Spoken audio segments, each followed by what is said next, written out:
Ang ating minamahal at kapatid ko sa pagkapari, desisano at relihiyoso naglilingkod sa ating diocese ng Antipolo. Father Vic, ang ating putihing parish priest at vicar for reign. Ang ating minamahal at ginagalang na punong lingkod ng ating bansa para sa siyudad ng Marikina, Congressman Estela Quimbo at kanyang putihing kabiyak sa buhay, Congressman Miro Quimbo. Ang ina ng ating barangay, Concepcion 2, Kapitana Jane Subiri de la Rosa, ang ating pamunuan ng ating Parish Pastoral Council sa panguna nina Opet at Pet Johnson, ang ating Hermano Mayor, Manny Tahonera, mga minamahal kong mga kapatid kay Kristo. Mga kapatid, marami pong salamat sa inyong panyaya sa pamagitan ni Father Vic at ako'y narito nagdiriwang ng Santa Misa sa pistahan ng ating mahal na patron, San Pablo de la Cruz. Marami pong salamat sa inyong pagtanggap sa ating liturgical celebration at sa inyong magandang pagsasayaw. Marami pong salamat sa inyong pagdalo, sa inyong pagdating at pakikisa sa ating Santa Misa at patid ng Diyos ang inyong pagpapakasakit, ang inyong pagbibigay ng panahon at pagpapagod, at lahat ng ito ay mahalaga, may kahulugan sa Diyos, sapagkat ang Diyos ang ating gantimpala, siyang ating pagpapala. Mga kapatid, marami pong salamat, purihin po natin ang Panginoong Diyos.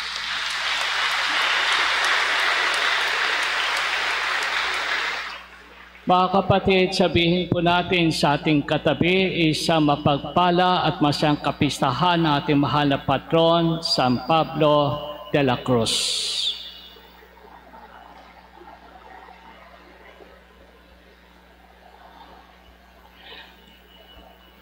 Sabihin din po natin sa ating katabi, maraming salamat sa iyong pagdating. Sa iyo ang biyaya ng Panginoong Diyos.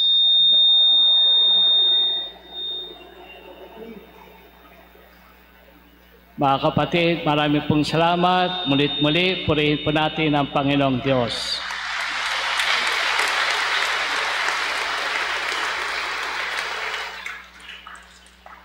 Mga minamahal ko mga kapatid, nais kong ibahagi sa inyo ang isang pangyayari na sa akin ay ikinuwento. Madaling intindihin, magandang pagnilayan, at masarap baunin. Meron dalawang magkaibigan, sila ay nag-usap.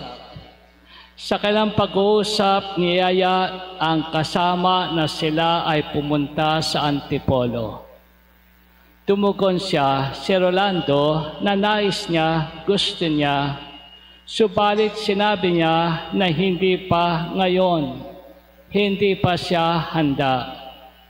Tinanong siya ng kanyang kaibigan kung bakit at nag-alok ng tulong na pamasahe at pagkain.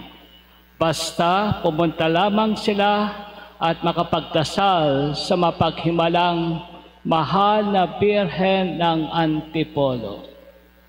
Sumagot si Rolando na nais niya talagang dumalaw at magpaalam sa mahal na Birhen Maria bago sila maglakbay sa ibang bansa upang magtrabaho. Subalit siya ay kinakabahan. Ano naman ang dapat mong ikabahala? Ang kanting tugon ng kaibigan at idinuktong pa nito na siya ay ina, maintindihan niya ang lahat. At siya ang mapaghimalang Nuestra Señora de la Paz y Bien Viaje. Wala tayong dapat ipangamba, tayo na sa Antipolo. Muling panyaya ng kanyang kaibigang matalik. Batid ko na pagpunta ko roon sa pagharap ko at sa pagdarasal ko sa kanya sa Birhen ng Antipolo, tiyak at nakakasiguro ako na meron siyang mensahe sa akin. Meron siyang misyon para sa akin. Hindi pa ako handa, baka hindi ko pa magagawa. Tandaan mo lamang, tugon ng kanyang kaibigan, siya ay ina at higit pa sa pagkaina, maunawaan ka niya. Siya ay isang ina, higit pa sa pagkaina, maunawaan ka niya. Mga kapatid, sa ating pagdiriwang at pagdating sa kapistahan ng ating mahal na patron, San Pablo de la Cruz, meron po tayong mensahe mula sa kanya. Meron po tayong misyon dito sa lupa na galing sa kanya. Ano po ito? Ito ang buod ng kanyang buhay. Ito ang kanyang pamumuhay. Ito ang kanyang ginawa na sa atin ibinibigay. Mensahe, misyon mula sa ating mahal na patron. Ano po ito? Una, pananalangin. Ikalawa, pagpapakasakit. Ikatlo, pagtitika. Prayers, passion, and penance. Yan po ang naging buhay ng ating mahal na patron.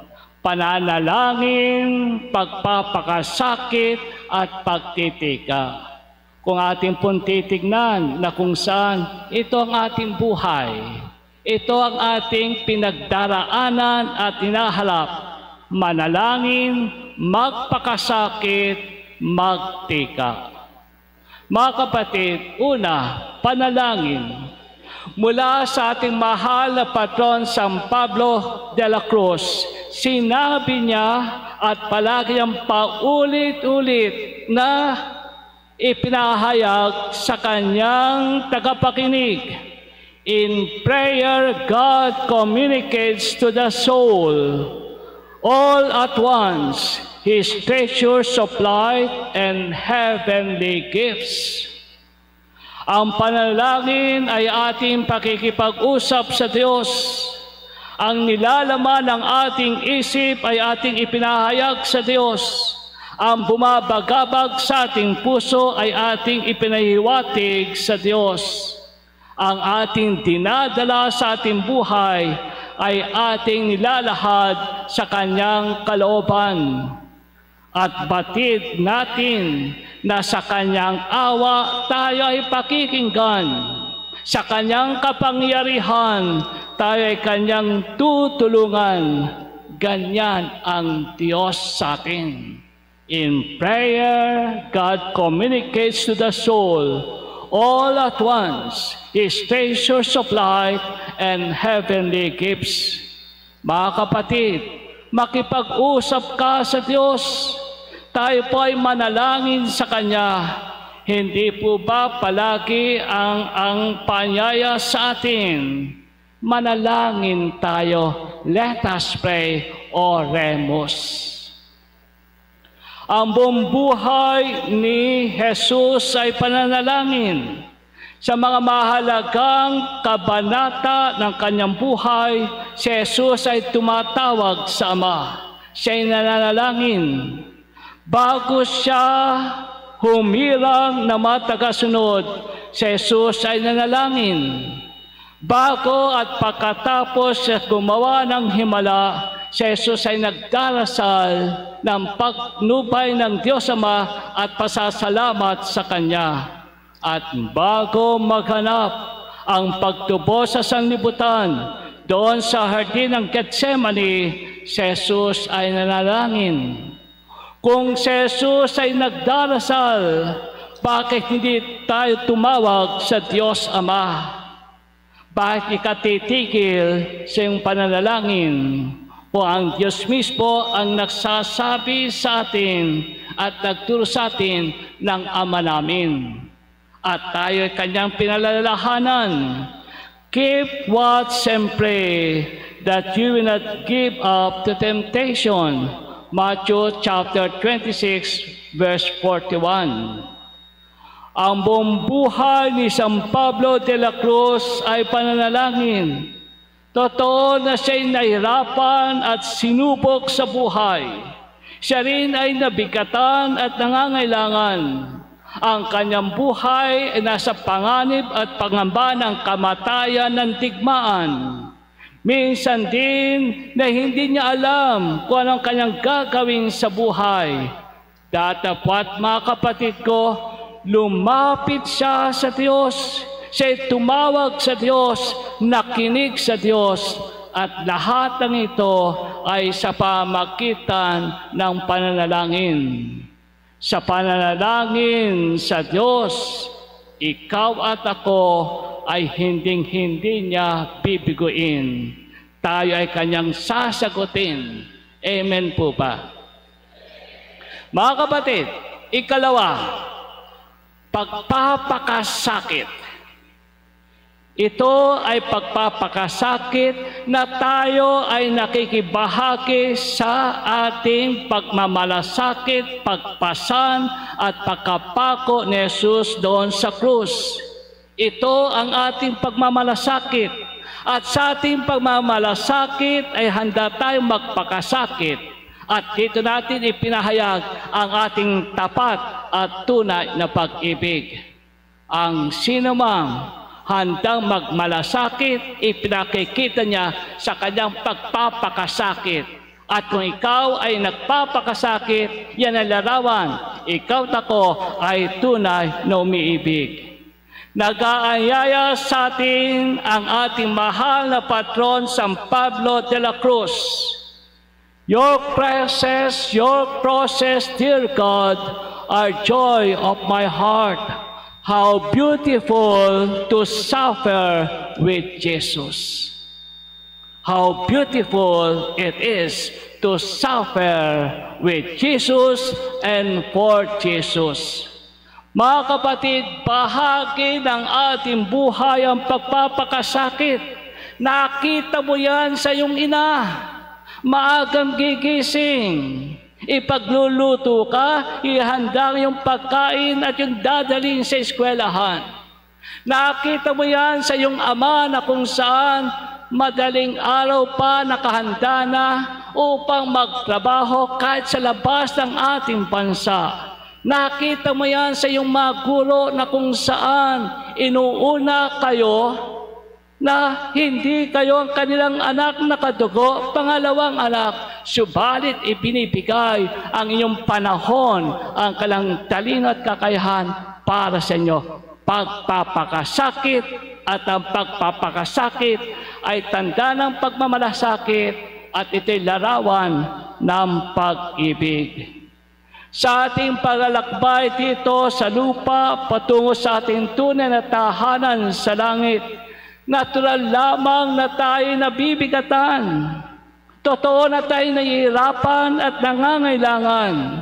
Tayo ay napapagod o kaya nararatay sa panig ng karamdaman.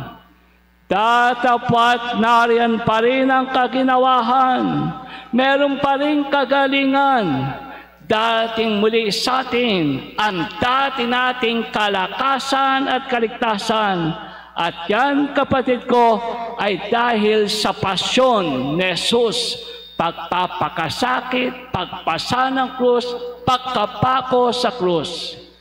At mula sa kanyang pagpakasakit at pagpasan hanggang mapako sa krus, ang kapatawaran, ang kaligtasan ay dumating sa atin, nakamit natin ang buhay na walang hanggan. Pinatotohanan ni San Pablo de la Cruz, ating mahal na patron, na kanyang naranasan at naisulat. I hope that God will save me through the merits of the passion of Jesus. The more difficulties in life, the more I hope in God, and by God's grace, I will not lose my soul, but I hope in His mercy.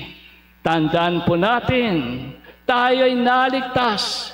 tayo ay napatawad, tayo namahal ng Diyos dahil sinasabi niya, by the merits of the passions of Jesus.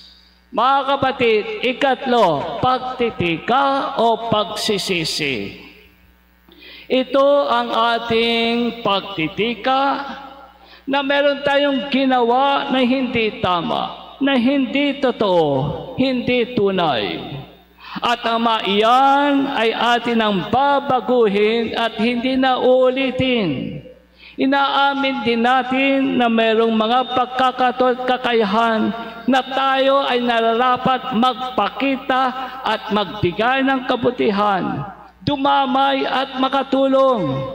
Dapat ating pinalampas. Dapat ating sinayang at hindi tayo gumawa. Hindi tayo nagbago, at ang paalala sa atin ng ating mahal na patron, San Pablo de la Cruz, Lord, dispose me as you will. Let me be tormented as much as you please. I will never on my account separate my soul from you. Do with me according to your pleasure. I wish to draw nearer and nearer to you.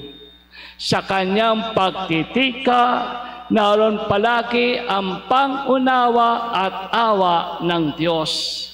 Sa ating pag-amin ng ating pagkakamali at pagkukulang, ang Diyos sa atin ay tatanggap at magpapatawad. Sa ating pagsisisi sa ating nagawang kasalanan, ang Panginoong Diyos ay hindi magpaparusa, pagkat sa atin ay magliligtas.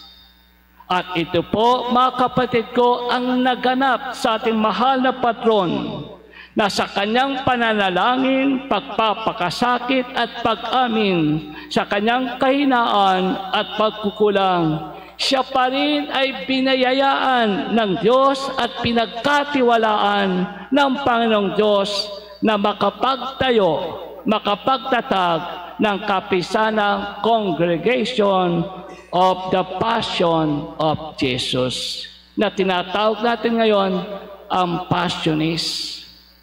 Sa ating pamumintuho sa ating mahal na patron, San Pablo ng Cruz, tayo ngayon ay narito upang mapaalalahanan na tayo ay merong misyon. May mensahe sa atin ng Diyos, at ito, mga kapatid ko, ang pananalangin, pagpapakasakit at pagtitika. At tandaan po natin, ang ating mahal na Birhen Maria ay ating katuwang at katulong. Siya ay ina, higit pa sa pagkaina, maunawaan ka niya. Sa ngalan ng Ama, ng Anak, ng Espiritu Santo. Amen.